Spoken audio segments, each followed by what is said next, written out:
Hello, folks. This is Mark Fiquez, and you're listening to the Ballpark Hunter podcast. And with me today is my guest, Mike Bell. He is the GM of the Wilson Tobs of the Coastal Plain League. So, Mike, welcome to the show. Thanks for having me.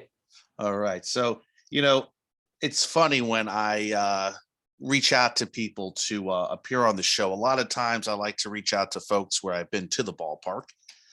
And about 10 years ago, I think exactly 10 years ago, I was checking out some ballparks in the Carolinas, Durham, Zebulon, Winston-Salem, Greensboro.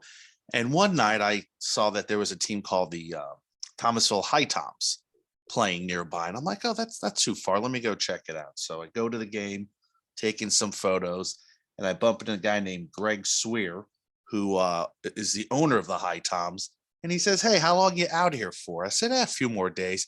Well, I got a team out in Wilson you should come out to. And he's the president of the Tops. And I was planning on going home that Thursday, but he convinced me to stay out one more night and check out the Wilson Tobs game. So I drove from, I guess I was in Durham. I think it's about an hour away. Yeah, it's about an hour and a half, 2 hours. Yeah. Hour and a half. Yeah. Back then, if somebody told me a ballpark was 5 hours away, I'm like, oh, okay, I'll drive out there. So I drive out to Wilson and I had a blast. It was one of these old school ballparks. It had a beer garden. It was Thirsty Thursday. It was in a small little town. I mean, you park on the grass. And I show up to the ballpark and he's like, hey, how's it going? You came. And he's like, doesn't this remind you of baseball when we were kids? And I said, yeah, it kind of does. It has that old school feeling. I'm going back to the early 90s, right before minor league baseball just exploded and people said, hey, we can make a ton of money off of this venture. But that's what I really remember from the Wilson game. Just a nice old school covered grandstand and just cheap tickets, deep fried Oreo cookies. So I know there's been a lot of improvements in the decade. But is that experience very similar to that in 2012? Yeah, I mean, I was there in 2012. This is my 11th season. Oh, wow. Whenever Greg took it over from the Turnage family, beforehand, Thomas Webb was the GM, and I was one of his first intern hires. Back then, I was more into hockey, and I had a mohawk, and I was definitely not the person I am today. But I just kept coming back, and we get older and we mature. Yeah, yeah. But he almost didn't hire me. He said me. I walked into the office. He's like, "Oh my God, what the hell is this kid doing?" But since that happened, they completely renovated the front plaza. Were you there when they renovated the front plaza? No, I was there when they were discussing it. So I think that happened a few years later. 2013, 2014. I think. Yeah, I was right before everything happened. So I was probably there when the ballpark was in its just bare essentials, which I was looking forward to. 1938. Yeah, the chain link fence up to a 2-window box, and it had just a couple concession stands and a beer garden and just an old school facility. And then over the next couple of years, they built the North Carolina Baseball Museum down the third base line. They put a whole front plaza, a nice plaza in the front. They ended up putting a new women's bathroom. We have a restaurant grade concession stand, merchandise stand.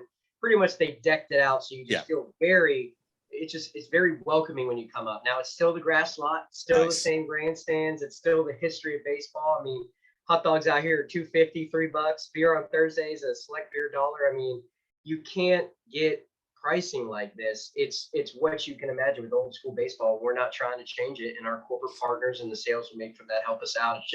It's expensive when you go places now, and we're trying to divide ourselves. Well, a lot of places will say it's because of the pandemic, but I'm calling BS on that because some of these minor league ballparks that I had visited, they were charging an arm and a leg for just a craft beer or Budweiser. And I had Jamie Toole from the Springfield Lucky Horseshoes on recently, and he was telling me about their beer prices on Thirsty Thursdays. And, if you go to a AAA ballpark these days, you may be paying $6 to $9 for a beer on Thirsty Thursdays. That doesn't seem like a deal. That seems like what you would pay normally, or what you should pay normally. Yeah, I mean, there's always different revenues or different outlets to get some revenue. I mean, biggest thing for us is we're one of the very, I mean, there's some entertainment avenues around here, but when you're stuck in the middle of Greenville and Raleigh, you have a lot to compete with. And so you got Yes. to do whatever you can to keep people here, and pricing and the entertainment that we bring is a big thing. And because of that, our corporate partners are very invested with us. And so, for example, we'll get advertising for Budweiser to the point where, hey, we're getting a good amount of money from them. Let's make them happy, sell more, and make our prices and reduce our prices. What we're kind of getting hit at is everybody else's prices of food prices and beer prices and everything have gone up. So we've gone up like, you don't have to go up $2 or $3. You only got to go up 50, 60 cents on something. And, at the end of the day, our biggest thing for us is just employment, trying to get people to work, and having somebody come to you that works in the parking lot and says, hey, I'm getting $15 an hour for this, right? I'm like, no. Yeah. It's unrealistic viewpoints of an employment, but we make it work. I've been here long enough, and people love baseball here. People love coming to work here. They love the atmosphere. They love the pricing. I mean, come in with $20, leave a change. Yeah. Well, that's kind of like, 2001 when I was trying to get a job in baseball at some capacity. It's like, you are paying a salary for this position. No, it's an internship. Or, well, we'll give you a free place to stay, but no pay. So yeah, I know exactly what you're talking about. I was a sports management major. I think that was your bio too in college, correct? Correct, at ECU. And you start off you start off as an internship, and now you're the GM of a baseball team. So you're one of the guys that proves that, you can work your way up. Is it? I mean, it takes a lot. And unfortunately, the biggest problem that we run into is the unrealistic viewpoint of, you're going to go to college and you might have one sport thing on your resume and you think you're going to graduate and just roll right into a job in sports. No. It's competitive. It's still competitive. The COVID pandemic has done nothing to it. You want to work in it, you got to bust your butt. The money will come later, and then that's what you got to do. Yeah. Eventually you'll love it. I love what I do here, but it took a long time to do it. Yeah. See, I was at the winter meetings in December of 2001, and everybody was telling me at the time, well, we're not offering salaries because of 9/11. That's what they were telling me at the time. And I'm like, well, what does that got to do with anything? Now, I look back at myself then, and I knew that I would have to go someplace maybe undesirable to me, like Batavia, New York, and work my butt off. But my mindset wasn't there, saying to myself, okay, I'll give myself a few years. I eventually gave myself some time, and then I just moved on to another area of a career. But yeah, exactly. It's a tough job. It was tough 20 years ago. It was tough in the 90s. It's tough now. I tell kids, if you're in college and you want to be working sports, try to get as much experience as you can in college. Try to volunteer during the summer. Try to make some connections. That way, when you have your resume, when you graduate, it's impressive, and it may give you the edge over somebody else. Yeah, you just skip right over if you had anything on there. I started doing and working in sports in high school, and I started doing internships my sophomore year summer in college, even before I had to. So the biggest thing for us is with our employee, what I learned when I was here as an intern, it was me, one other intern, a GM, and a marketing director, and that is it in the Coastal Plain League with 150,000 things going on. And so one of the big things when I got in this position I wanted to do is make sure we brought on enough people and took care of them. So how we kind of combat this is the biggest thing for us, because we got ECU and NC State right on down the road, is what a lot of sport organizations don't understand is there are so many kids that work in sports and business, sport management, sports studies that need to get an accredited internship to graduate. And so those are the people that I'm going after to provide them with that opportunity to do it. And so what we usually do is we'll find some way for them to make some money. It's an unpaid internship with opportunities to make it. But if we hire somebody on as an intern that's not doing it for accreditation, we'll pay them. But now we have a media department, we have a marketing department, we have an operations department, we have 11 staffers, and 8 of them are interns. So that was the biggest thing is there's so many moving parts. You just got to invest to get the right people and make sure you take care of them. I mean, even if it costs you, you got to do it. Yeah, no, the Coastal League, I mean, I assume in your 11 years, you have seen this league start from, it has evolved from just this local summer collegiate league to, a bigger product that consists of Macon and Savannah and Tri-Cities and who knows how many teams they'll expand to in a few years. Sometimes it takes 6 or 7 years. Sometimes I've seen in 1 year, 3 teams come in, Team USA gets involved, this person gets involved, and then all of a sudden, boom, the whole thing blows up. So, I mean, you could be viewing one sports organization or a league or somebody as, oh, I'll see if I want to work there. And then the next year it just completely blows up. You just never know. So that's the finicky thing about sports. Yeah. And that's the things I think, and I've seen some teams say, hey, we're going to put a team in town. And then in a couple of years they fold or they move because they just didn't do the legwork or promote the brand or whatever reason. I don't know. Sometimes you scratch your head. You're like, why aren't there more people here? But let's get back to Wilson, the experience. How many fans do you average per night? Like depends on the day. I mean, Wilson obviously they're a big, farming community, Bridgestone, Firestone, 9 to 5, 9 to 6. So we have 0 Monday and Wednesday games. They're terrible for us. Oh, yeah. We have Tuesday, Thursdays, and on and off Saturday, Sundays. We have every single Thursday. That's when a lot of our bigger promotions are, just because we've been doing Thursday for a long time. $1 select beer and $3 all drafts, $3 aluminums. Keep it. Beat that. No. We have police officers out there, make sure people aren't doing anything crazy. But on Tuesdays, we might average about anywhere from 600 to 800, 900 people. Not too much. Weekdays are tough. On Thursdays, we'll go anywhere from 1,200 people to 2,500 people. Just because Thursdays are just big days for us, big promotions, paint night, military. Tonight's our military appreciation enlistment ceremony. We got a whole bunch of stuff going on. Saturdays, we'll probably send anywhere from 1,000, around 1,000 area, 900. And then Sundays, we'll do the same thing. Sundays are pretty decent days for us, but it's, that the biggest thing that we do as much entertainment as possible.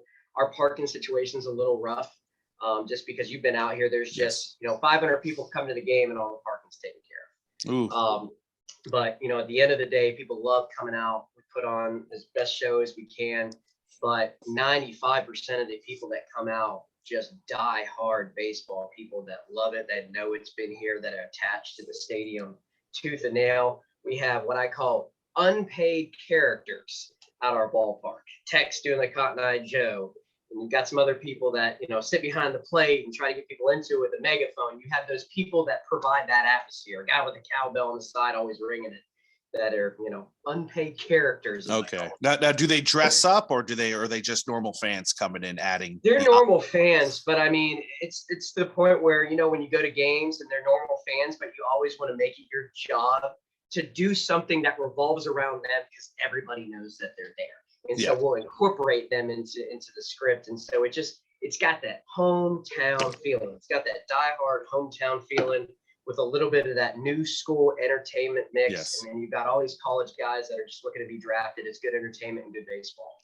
No, yeah, definitely. And I saw that you have like $1 hot dogs on Sundays. You allow dogs at the game as well, which that seems to be very popular. Becoming a little bit more of a reality at a lot of minor league and summer collegiate leagues. Do you see that increasing attendance, people coming in with dogs? Yeah, I think so. I mean, there's a lot of Wilson's very dog friendly, and we team up with it should be Janet Lake, and she does a lot with the Humane Society. So we do dog adoptions and stuff out here called Sundays are for the dogs. $1 hot dogs, $1 snow cones, and dogs are allowed in. A lot more dog friendly stuff, mostly because when it comes to summertime, as hot as it is and everything, people kind of stick to their pets a little closer. And it may, hey, I want to go out to the game, but I don't want to leave my pet here. I don't want to. And sometimes it takes people away. So what I've realized is you give that opportunity to bring them out, more people will come than the people that won't come because dogs are allowed. So people kind of are skeptical, like, oh, how many people are going to lose that don't want to be out there when the dogs are there? But you leash them up and you got a big facility like ours, you can work. Yeah, no, and I have a Yorkie and I have a Chihuahua, so those are very easy to take to a game. And I was in Round Rock, Texas, about a month ago with my cousin, and her and her boyfriend have 4 dogs between them, and they loved it. They loved going out there with their dogs. They hung out there in the grass. They fed them popcorn. Pardon me. They had a blast, and I'm going to more restaurants these days with patio seating during the summer. And everybody has dogs out there. There are some people that complain about it, but I think there's more people that really appreciate things like that. So yes, that sounds like an ideal time to bring Sox and Zuri to a game. So, I live in Indy and we have that here at the Indians game, but there's maybe 2 or 3 nights a year. And they charge extra for the dog or they charge a different price. You guys allow the dogs in for free, correct? Yeah, I don't understand why you charge a dog when they're not going to eat any of your concession food or drink any of your drinks. They're not buying a ticket. I mean, they're not taking up a seat. No. I mean, if you had to buy a seat for your dog and that was required, then maybe consider about it. But no, I don't. Well, yeah, I always ask. I said, if dogs come into a game, do you count them as part of the attendance? So if you had 100 dogs, or do you add that to the attendance, or no, just humans? No, don't get charged. I mean, I think if some teams I've seen, I mean, if we were to do it that way, we were to charge for a dog to come in, which we would never do. It'd be something like, hey, you're going to get charged for your dog coming in, unless, hey, you bring some dog donations, some food from the local, pet pantry, humane society, then I won't charge. Like, I mean, you got to do something like that if you're going to charge a dog. Exactly. I hear you. So how's, so we talked about the experience, we talked about the ballpark. How is the season going so far? You said you've had no rainouts. We had one. That was one in June. We barely got any. We were in a drought in here in North Carolina, which is crazy to think about in the summertime. We had 0 home rainouts. I think there might have been 1 away, but we got almost all these games in. But just what I said was, we cruise into July and the dog days of summer here on the coast. The rain starts flowing in, and there has been a lot of it recently. We had an off day yesterday, and you can't justify a tarp pull in an off day, so we got a little field work to do because it rained a lot. But the team is doing very, very, very good. Second place in overall in the division, on pace to make the playoffs. The Coastal Plain is a little different. It's a first half winner and the second half winner make it to the playoffs with 2 divisions. So it's not necessarily the best overall record, which is crazy to think about. But the team is really good. We've had a player recruiter that used to be a coach for us that has been just knocking it out, getting guys here that are really good, draft-worthy prospects. Got the same, head coach and player recruiter for the past 3 or 4 seasons. So we're starting to hit a groove, always over that 500 mark. It's very successful, and we're producing some good draft-worthy picks out here. Yeah, last year was Trey Sweeney was a top for us in 2020 during COVID, and he went in 2021, and he was a first rounder. And the last first rounder that we had was Justin Verlander. That's it. Back in 2005. That's what it was. Wow, to think that you guys, and let's be honest, Verlander's on his way to Cooperstown when it's all said and done. I mean, how amazing is to say, hey, Verlander got his start here. Yeah, absolutely. I mean, he doesn't have a bad Cy Young winner. No, 2 times. Decided to get a couple World Series, and then gets to turn and say, hey, Kate Upton, I'm going to go to the Cooperstown. So that's not bad either. No, that's, and then also I want to say that Rod Carew played in Wilson as well back in, I want to say 65, 66. So yeah, a lot of people see our team in the Coastal Plain League and think, it's college summer draft prospects. But before that, it was minor league and Negro league. So there is a lot of names. Cal Ripken Sr. played for the Tops. Rod Carew played for the Tops. I mean, there is a lot of big names that have passed through here, because not only if the state has been here since 1938, so you didn't have to play for the Tops. Every single person I meet is like, oh, I remember when I used to play out here at this facility. Yeah, you're and right. So everybody's passed away. This used to be neutral ground for Major League Baseball games, like exhibition games from the North and South. They take the training here. Homerun derbies happen here. Elvis played a concert here. So about everything you can imagine has happened at this ballpark. And anybody that's ever a baseball fan, if you have seen the movie Bull Durham, they say, hi, we'll get a rain out. They broke into this field, through the gate, flooded the field, and then ran back to dirt. That's right. That's Fleming Stadium's claim to fame in motion pictures was the flooding the field. And I think that's what I love about watching that movie. It's like, oh, was I at that ballpark? Oh, what ballpark is that? What? And some of the ballparks have changed appearances since that came out. So it's I mean, there's so much you can tell about this stadium. Is that highlighted throughout the ballpark anywhere? Those little I mean, in the museum, that's the biggest thing. Is all the museum. What I'm talking about is in the museums. We have an exhibit up front that talks about it. I mean, when you walk into the facility, the plaza gets you that welcoming kind of upkeep. Hey, it's good, safe, blah, blah, blah, to come in. And then you come in and you see the facility and you see the museum, and it just kind of throws you back. But it's funny that you mentioned that, because the gossip here now is the stadium is very, very old. And there's been a lot of bandages and renovations that they're doing. And so during the off season, not sure what date, probably into the fall, There'll be anywhere from 2.5 to $4 million in renovations to the bleachers. So the concourse is fine. It's been updated, the plaza and everything like that. But parking and this is about to get a good facelift, but not lose its history. That's great to hear. Yeah, because I was watching. There's a gentleman on YouTube. He has a video from 1991 when the Carolina Mudcats were temporarily playing at Fleming. Correct. And I was looking at some of the stadium seats he recorded, and there's broken seats and there's splinters in the bleachers, and you're thinking that was a little over 30 years ago, and you're just looking how each decade it gets improved a little bit better. So it's old ballparks, I get it, they get old, you got to keep up with them, they get a little cranky, but my God, you hate to knock something like that down and replace it with the new ballpark, because you're right, the history, 1938 it was built. I mean, hopefully within a decade, a little over a decade, you'll be celebrating 100 years, a century. Most of the people understand the facility of it and how old it is, and they're just like, oh, acceptable.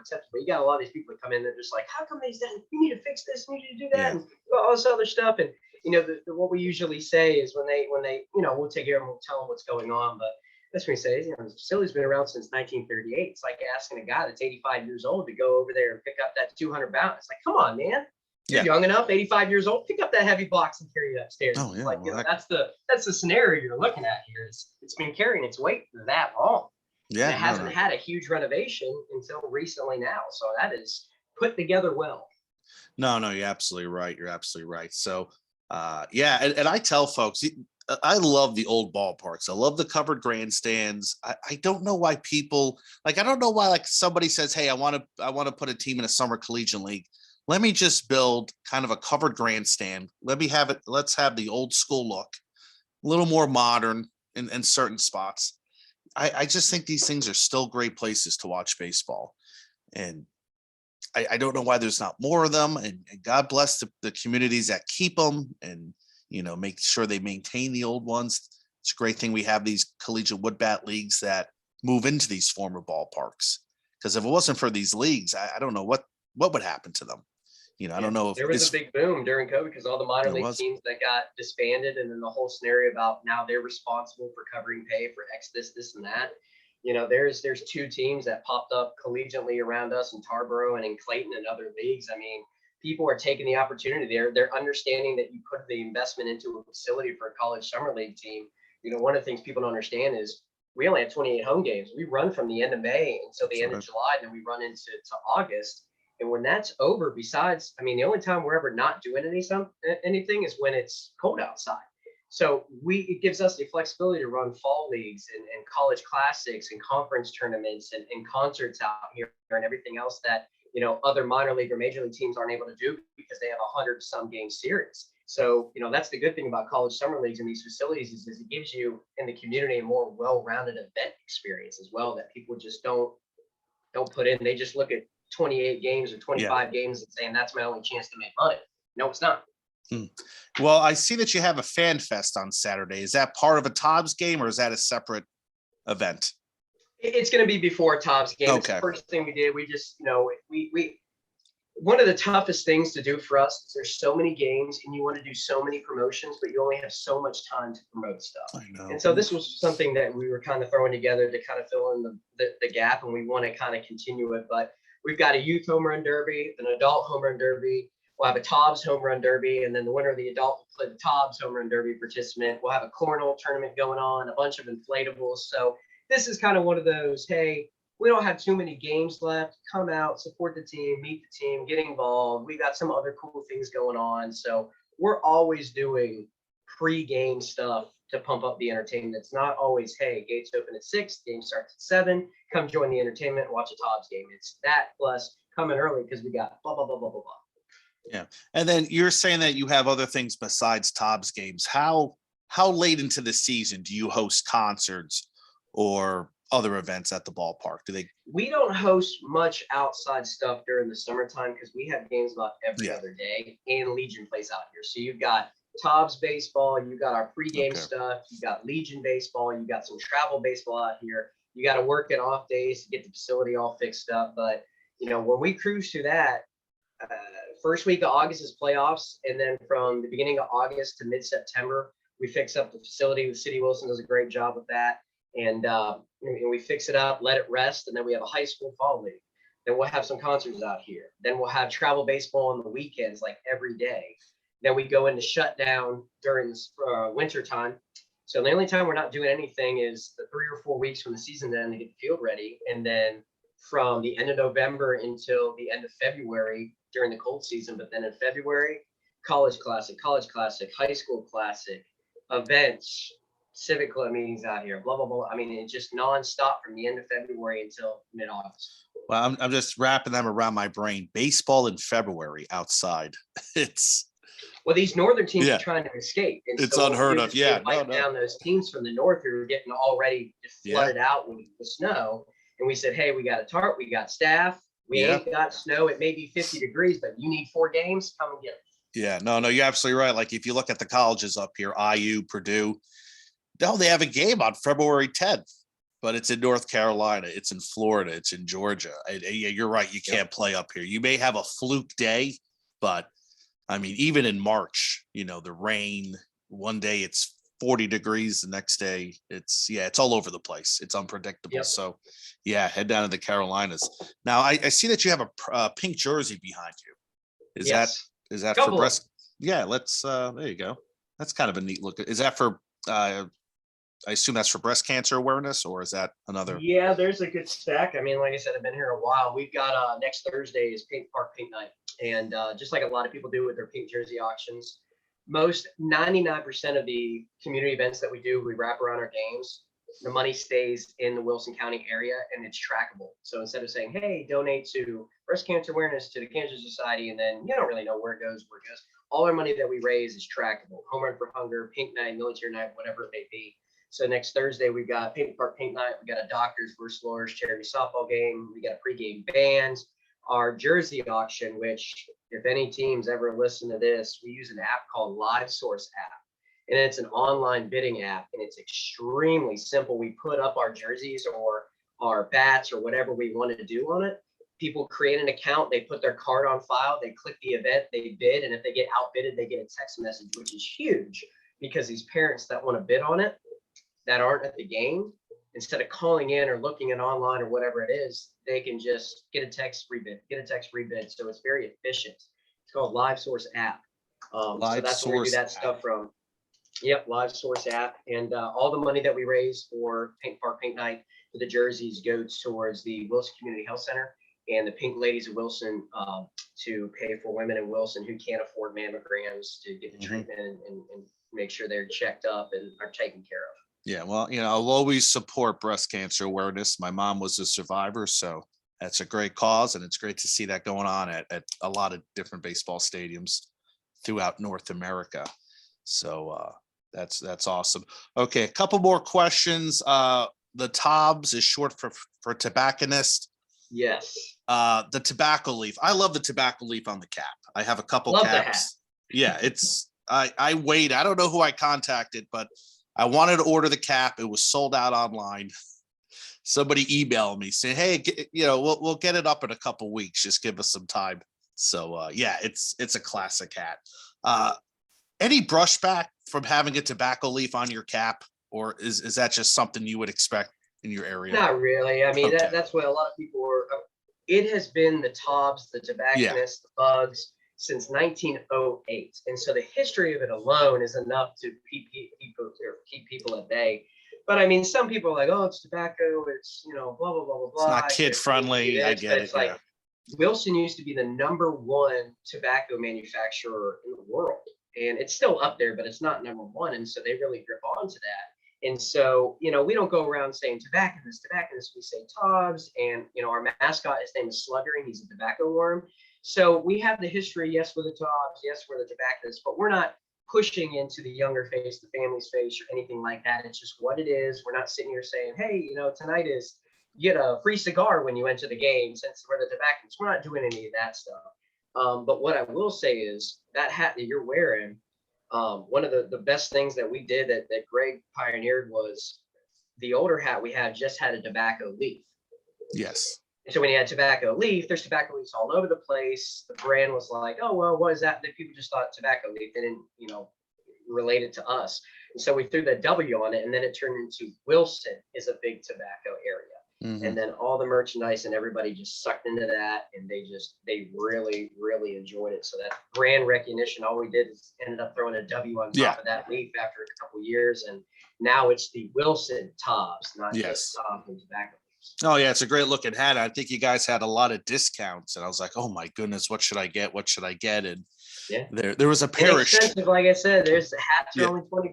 Ain't nothing. We have a game worn jersey. All our jerseys are game worn, and they're only $50. But other than that, hoodies 30, polos 25, hats and everything else $20 or less. That's just not merchandise pricing.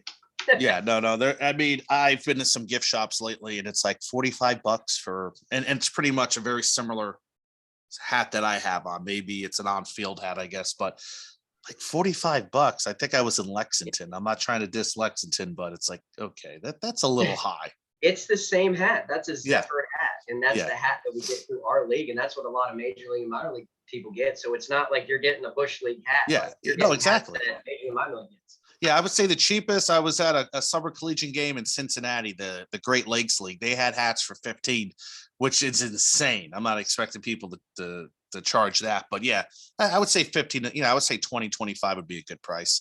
And God bless the people that buy hats. My buddy Ed Rivera of the Dad Hat Chronicles, he has a podcast and YouTube page. This guy has over 200 caps, and he's paying at least $25 to $30 plus tax and shipping for them.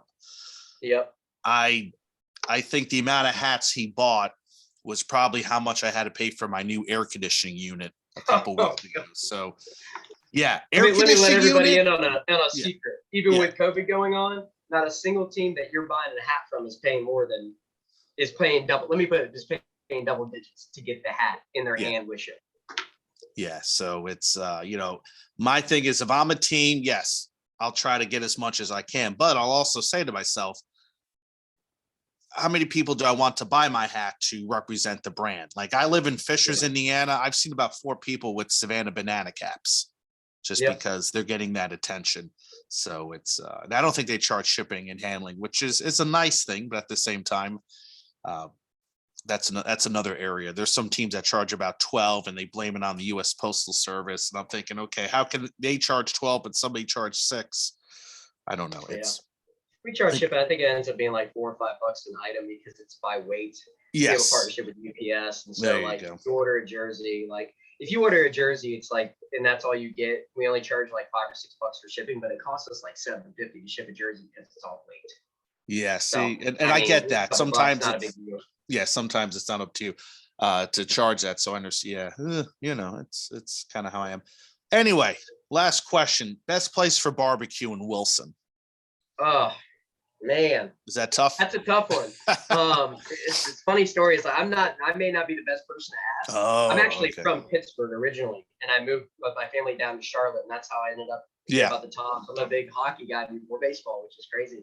So I mean, for me, I grew up liking more the Kansas City barbecue. Me too. So all right. So here in Wilson, we have we'll say 3. You got Smithfield Barbecue, but that's a national brand. And they got pretty good barbecue here, but that's national brand. There's Parker's Barbecue, and then there's a place called Marty's Barbecue. And when people come down here, a lot of people have even had it shipped, or when they come here, it was a bigger brand. It's called Bill Ellis Barbecue. I remember Bill. And that's a big brand in this area. And it disbanded, and they sold all their property and everything. And the Sons, what people don't know, they opened up a place in Wilson called Marty's Barbecue. Oh. And so people don't know that. And so if you're looking to get Bill Ellis Barbecue that people know around this area, you can get it at Marty's. So you've got Parker's Barbecue and you got Marty's Barbecue. I know them both. I don't want to say the wrong thing. Yes. No. I mean, the best way to explain it is they're both very, very good. They're 2 different Eastern North Carolina barbecues. I mean, maybe Marty's is a little bit better. Yeah, but that's like I understand. You're talking about Eastern barbecue feel. That's it right there. No, I think when I was in town, I went to Bill Ellis, and they had an all-you-can-eat, and I grew up more of a Kansas City fan. I was just down in Austin. I had their barbecue. I'm not a huge fan of Carolina barbecue, and that's okay. I guess I can say that. I don't have any ties to the You don't area, like but vinegar, don't have it. 'Cause that's yeah, it's it's just it's I get it. It's the original barbecue that came to this country from and then it kind of expanded out towards Kansas City and Memphis and up into Chicago. But yeah, it feels like everywhere I go, they do it a little bit differently. Yeah. Like when I was out in I guess Greensboro last year, or Lexington, there you go. Somebody had ketchup mixed into the coleslaw, or somebody had ketchup and mayonnaise mixed in the coleslaw, or somebody had just vinegar. I'm like, okay, what is the right way to eat this? I was a little confused. So, okay. So with Everybody's trying to do their own little twist. But yes, it's not just barbecue. There's a lot of places in Wilson that are your mom and pops that have been shown on the Travel Channel. I mean, Flo's, you got Beefmaster and Bill Ellis, and you got barbecue places. I mean, depends on what you want, because there's yeah. always some gem of what you may Oh want. yeah, and believe you me, if I was in Wilson, I would try them all if I was there for a certain amount of time. So I may say I'm not a big fan of it, but believe you me, I would eat there and probably take some notes. So from Pittsburgh, I assume you're a Primanti Brothers guy. Yes. Yeah, we had All two of them Pittsburgh. here. We had two of them here. They closed. I don't know what. Oh, I'm like, and I don't know if that was a corporate decision. I don't know if the people are Indy are just idiots and don't realize how awesome that place was. And I'm like, what do you mean you closed? It was like 5 minutes up the street from me. It's like, very disappointed. And I assume you're a pierogi guy. yes. I actually still eat them here for lunch. And Nice. Yes. my AGM here is actually from Baltimore, so he's a big. I mean, he Yeah. knows well about that too. So you've got a GM from Pittsburgh that's a Pittsburgh Pirates and Steelers fan, and you've got my AGM here that's a Baltimore Ravens and Yes. Orioles fan. So you can Oh. imagine there's a lot of animosity Oh yeah, it's into the between NFL. offices. Yeah, my mom grew up in Pennsylvania as well, but in Wilkes-Barre on the northeast side. And Okay. my aunt and grandmother used to make homemade pierogies. And so yeah, I'm a big fan of those. Those are a little bit easier to find out here than Primanti Brothers. So Yes. anyway, okay. So Got me before hungry. yeah, no, well, yeah, it's almost brunch. No, it's almost lunchtime. All right. So before I let you go, what would you tell people? Why should they come to a Wilson game? Why should they add that on their sports adventures during the summer? History, the experience we give you, the cost and the value. Like I said, you come with $20, you leave with change, and you get to see the next generation of college baseball players here that are draft prospects. All right. I think that's it. I mean, it just trust the process. Sounds good. All right. Well, that was Mike Bell, the GM of the Wilson Tobs. Thank you for coming on, and you have a great rest of the day. Get that field ready for tonight. Sounds good. Thank you for your time. Appreciate it. Thank you. All right. Take care. You too. All right. Wilson Tobs. I think he said it. Just cheap price. Go in with $20. Come out with change. And if you were one of the lucky folks, what do you say? 05? You could have saw a young Justin Verlander pitch there. 2-time Cy Young. Probably will win the Cy Young this year if he keeps it up. Future Hall of Famer, World Series champion, and the wife of Kate Upton. I'm sorry, the husband of Kate Upton. I tell you, that guy, I wouldn't mind having his life.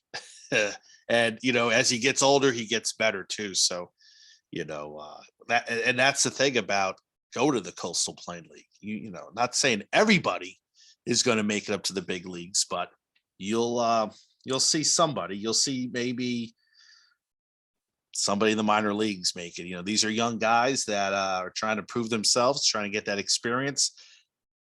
And as a fan, the $3 beers, the $1 hot dogs, bringing in your dogs, all you can eat. I forgot to ask him about all you can eat. Now I feel bad.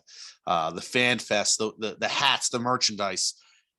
You may not see a future star wherever you are, but you'll have a great time. So my experience, I had a lot of fun. Let me see. Wilson Tobs. I'm looking this up right now as we speak. Alumni. we mentioned Rod Carew. He did play there in the 60s. Let's look. Alumni of the Wilson Tobs. I have the list right here.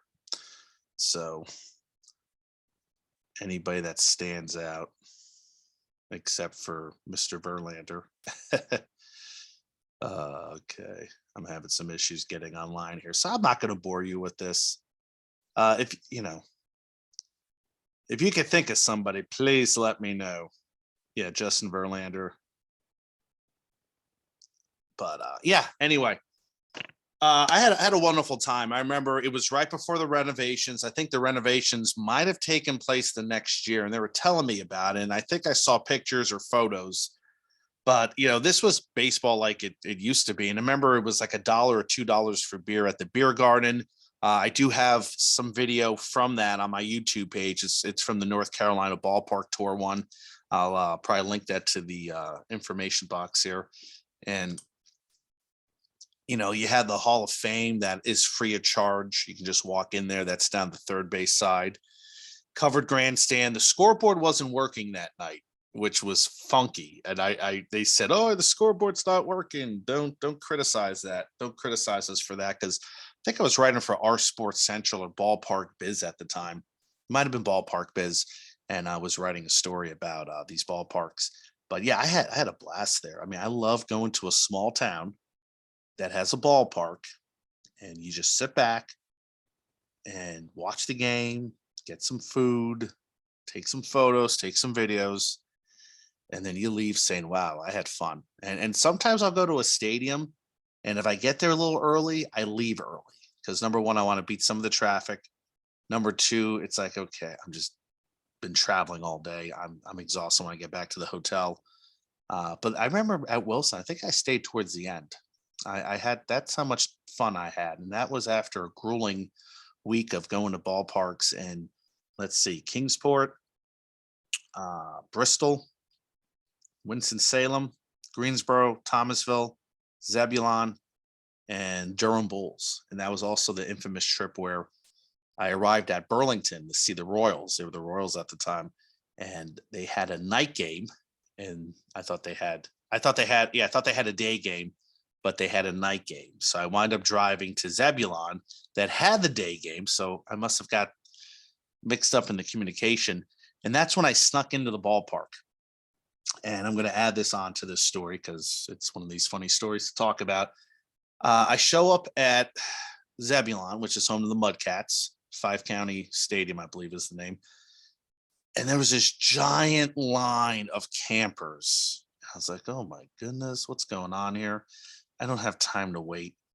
And I think tickets were like $12-14. And I thought that was really high at the time. I could be mistaken by that, but I decided to walk to the other side of the stadium. And as I'm walking, I walked to the middle of the stadium and I saw this gate open. It was kind of, somebody must have just walked in because it was still kind of shaking.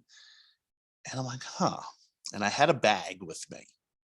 And I just opened the door, walk right in like I belonged.